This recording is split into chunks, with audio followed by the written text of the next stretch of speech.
Hi everyone, my name is Kirsty and welcome back to Upside Down Books. Today we're going to be doing a combined wrap-up and book haul for the November-ish era, because if I leave my book haul until the end of December it's going to be insane. Non più tra I farfalloni amoroso, notte giorno di So November was a TBR free month for me, so if you've been following along, then you will have had no idea what I read in November. And coming off the back of such a successful run in October where I nearly read my entire TBR, I was super excited to tackle some of the books that I have pulled previously in the year and have been really wanting to get to, like A Song of Wraiths and Ruin and Lovely War and other books like that I've just been so excited for, and I had great high and wonderful expectations that I would actually get to those books, and so let's have a look whether I did or not. So in total in November I ended up reading 7 books. It was not quite as high-flying as I had thought it would be, but I still read a good number of books.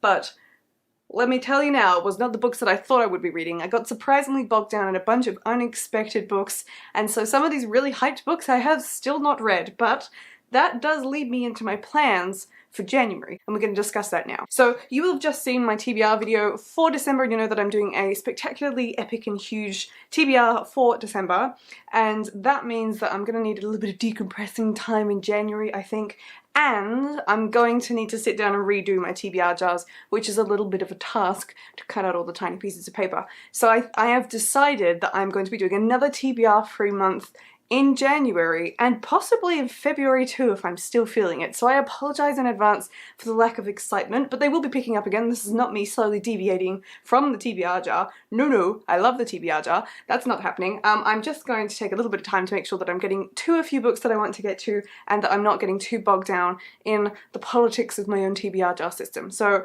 that's just a heads up that January will not have a TBR, and we will be winging it and hopefully reading the books that I still did not get to in November. Now the first book that I finished in November was actually a hangover from my October TBR, and that was Crossings by Alex Landdragon. Now this book I have pulled out several times before, and I was a little bit anxious about actually reading this book until I actually read the blurb in October when I did my November TBR jar pick, and it did not disappoint, though it was quite the hefty, heavy read.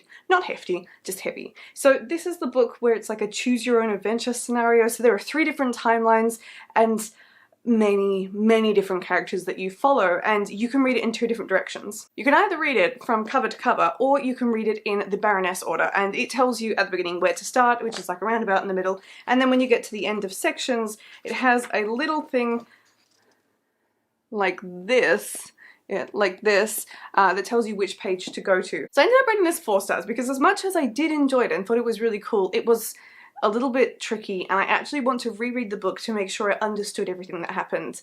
I loved reading it out of order, which is of course the way you just have to read it out of order. That's too much fun to not do, but I would like to read it the right way around, from cover to cover next time, and try and follow the stories that way, because what it is it's 3 different books within a book, and they each follow a logical beginning to end chronology, but when you read it in the Baroness order you're dipping in and out of them, which makes up its own weird sort of logical chronology, which is kind of hard to explain. But essentially the plot of this book is we've got 2 characters who have swapped souls with another person, and they're chasing each other, well one of them's chasing the other throughout time, trying to get them back into their original body because one of them doesn't remember what's happened. So that's the essential basic breakdown of this plot. So it's definitely interesting, but this is not something to read if you're looking for a light read. You really have to pay attention. It's super complicated, and because people are constantly swapping bodies and people, it's really hard to keep tabs on who is who in that current moment. So yeah, this was an interesting read. I'm so glad that I finally got to it, but I think, yeah, definitely gonna need to reread this before I could truly understand exactly what's happened. The next book I finished was a great achievement, and it was an audiobook that I have been reading for, I think it took me about 5 weeks in the end, and that is An Echo in the Bone by Diana Gabaldon, which is the 7th Outlander book. I'm not going to tell any spoilers, don't worry. I am equally stressed for anyone else out there who is trying to get through them all in anticipation of the last book, well, the 9th book having just been released. But yeah, this is the 7th book in the Outlander series. All of these books are absolutely huge, and I loved it. 5 out of 5 stars, no questions about that. I don't think I've rated a single one of the Outlander books lower than 5 stars. They're just so enjoyable, and Claire in particular is a very entertaining character. We go through lots more adventures in this book as always, and I'm always really impressed and surprised by the way that Gavaldon seems to be able to create these absolutely mammoth stories that continue, and she has new adventures awaiting Claire and Jamie and all the other characters that are in the book at this point. And it's not boring. You would expect her to run out of ideas, or at least for it to be a bit dry, but I will say that there is one particular perspective, and if you've read the book or you're about to read it, you'll figure out who it is, who I did not enjoy for the first half of the book. It is a he, was a little bit confusing to have been in the story. I didn't understand why, I didn't really understand his purpose, but I did trust that there was a reason for it, and there is, and it comes together, and it's all wonderful by the end because you're like, aha! But at the beginning I was a little bit bored with his chapters. So that's all I will say on that book. So glad to have finished it, and I'm hoping to start 2022 with book 8. I was going to keep reading straight through, but I decided I needed a break from the series. So hopefully in like January or February, once I've ticked off a few other audiobooks, I will be reading the 8th book. I'm so impressed that I've got this far in this series. The next book I read for work. If you don't know, I am a book editor, and that book was The Gallierist by Michael Levitt. This is actually coming out in about February or March next year. This is brilliant. This is about like an art history crime story, and it was really fun. It's a really short, like 200-page book, and yeah, so this one is coming out next year. It's Australian fiction, and it's a lot of fun. So if you're looking for a light and easy read, unlike Crossings or Outlander, then this is a great one to pick up, so keep your eyes peeled for that one on the bookshelves. But yes, I wanted to read this one because it's one of our titles obviously coming out next year. The next book I read was another audiobook, and it was not quite what I expected, and that was White Trash Warlock by David R. Slayton. Now, I originally picked this book up because I love the title. I thought it was a very entertaining title, and I just thought it would be quite a funny book. It kind of gives off satirical vibes, and I thought we were in for a good time and a lot of laughs. Turns out this book's actually quite serious. Like, this book isn't as funny as you think it's gonna be. So it's following a queer main character. The main character is gay, and he is a wizard, or witch. I can't remember, one or the other is the term they use in this book. He has magic. He doesn't have very much magic, so he's a bit of a lame hero, and he's definitely the reluctant hero trope that we're going for. And he doesn't know who his father is, and he knows that there's this evil warlock out here who he's convinced is actually his dad. And when he gets a call or a text from his brother, who he is estranged with, he finds out that his sister-in-law has been possessed by a demon, and his brother is asking for his help. So he hasn't spoken to his brother for many, many years, and it's about him trying to help him get to the bottom of it. Now,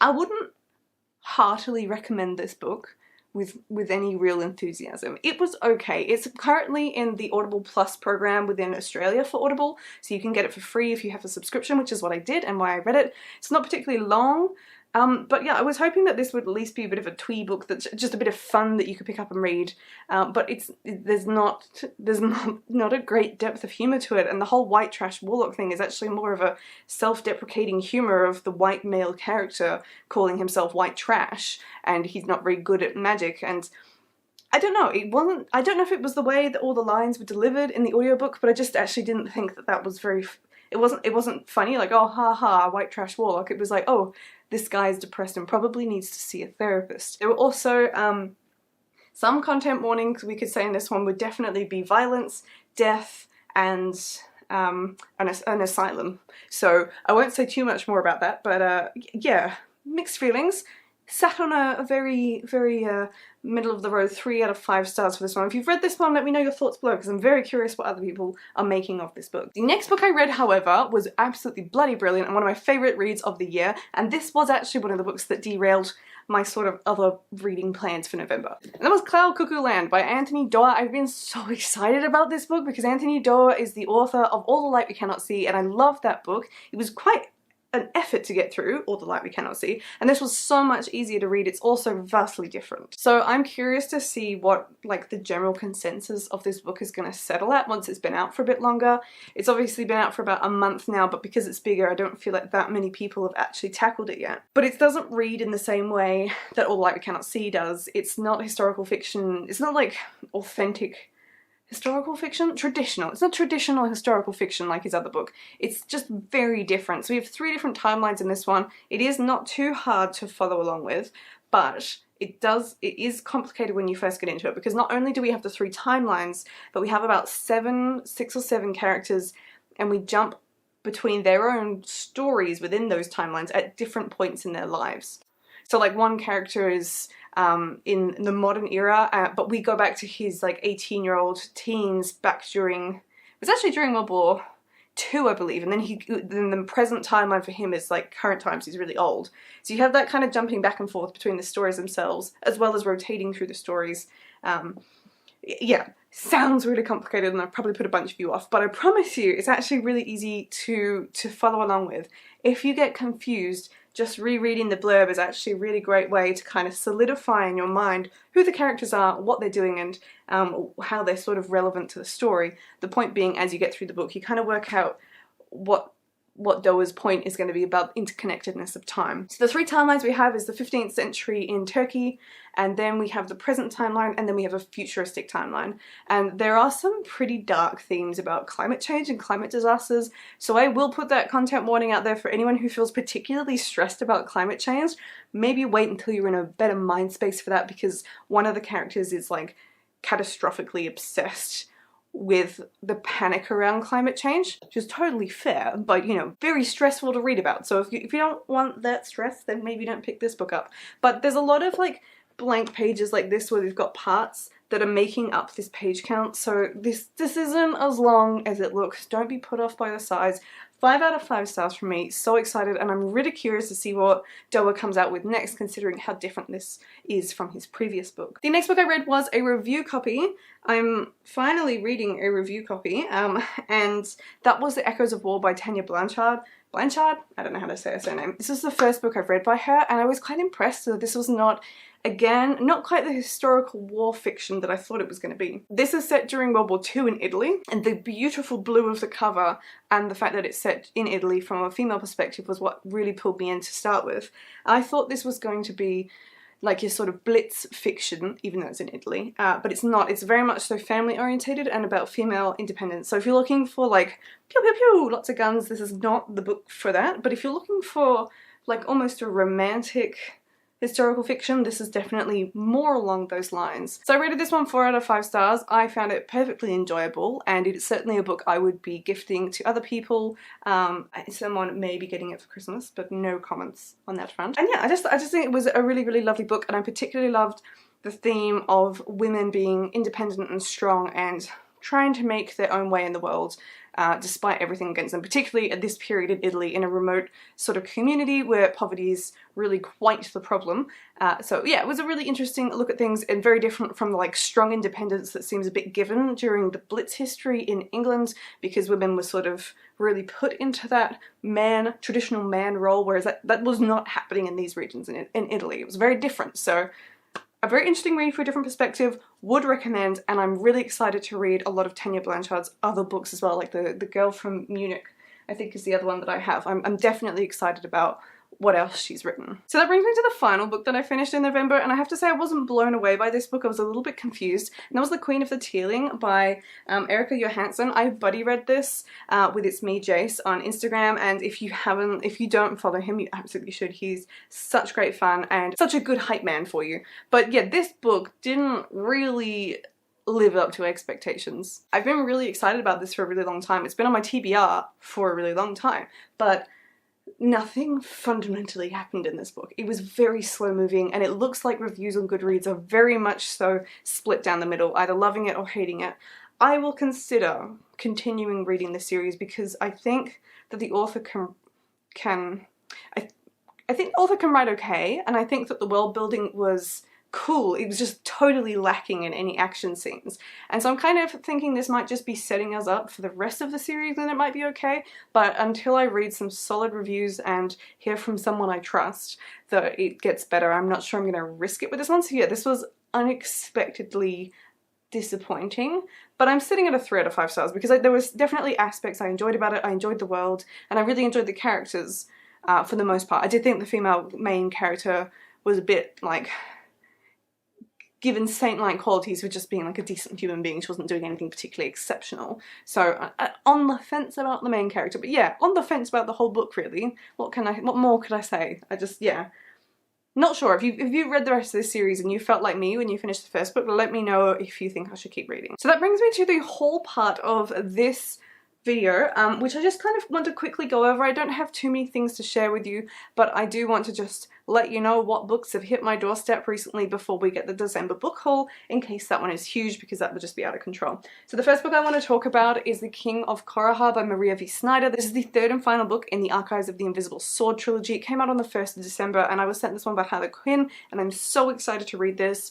I have a giveaway up and running on my Instagram account right now. Depending on when this video goes up, I think it will still be live, so make sure if you live in Australia to head over to my account and check out the rules to enter this giveaway if you want to win a copy of this book. But yeah, very excited to read this one. I'm expecting spectacular things. The other books I'm so excited to share with you. If you've been here for a long time, then you'll know that Tiger's Curse is my favorite series and that Colleen Houck is one of my favorite authors, and I just have such a soft spot for anything she writes. She has like an honorary shelf.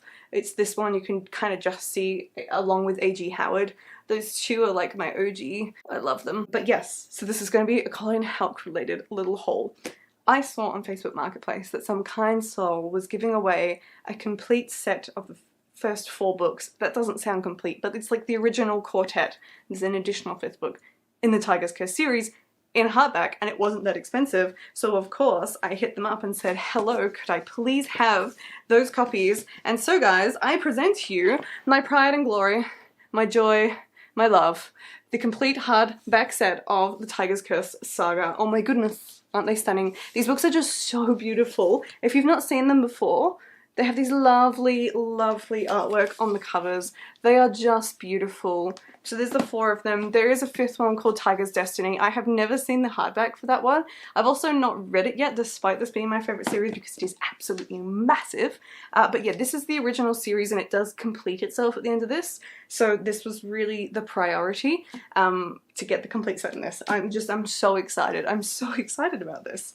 I'm actually hoping to do a reread one day, maybe even next year, of this series, but so far I've never managed to make the time to do so. But yeah, this was such an exciting haul to land on my doorstep, because I just love these books and I think that they're stunning and worth having in hardback. So yes, very excited about that. So the last physical book that I have to haul today is Murder Most Fancy, which is sent to me by Harley Quinn. This will be the January pick of the month for the Book Set Book Club.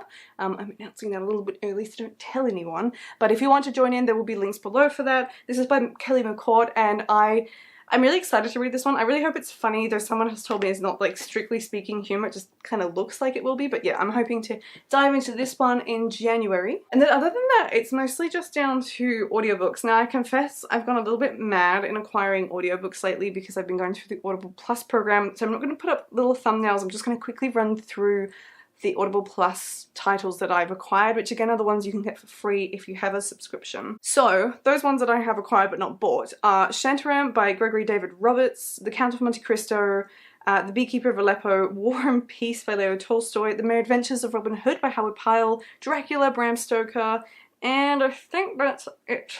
So yeah, I've just kind of madly gone through and acquired a few classics because I thought that might be a really good way to read them. Otherwise, the other books that I've actually acquired since we last spoke, I believe, is just The Nobleman's Guide to Scandal and Heartbreak? I can't remember the title. Shipwrecks, not Heartbreak. Although I'm sure that's also true. So yeah, The Nobleman's Guide to Scandal and Shipwrecks. This is the 3rd book in the Montague Siblings series, and I'm very excited to read it because these stories are always super hilarious. So that's the last audiobook that I've acquired, I think, since we last chatted. So I've got plenty of audiobooks to listen to and get through. I'm well stocked on that front. But yes, that is everything that I have to show you today. So I have my wrap up of books I read in November, plus a little bit of a book haul. I can't wait to share my book haul with you in December. We're realistically just a few weeks away from that now. I'm getting really excited about it. But let me know in the comments down below if you've read any of these books or if you're planning to, and I will see you in my next video. Goodbye.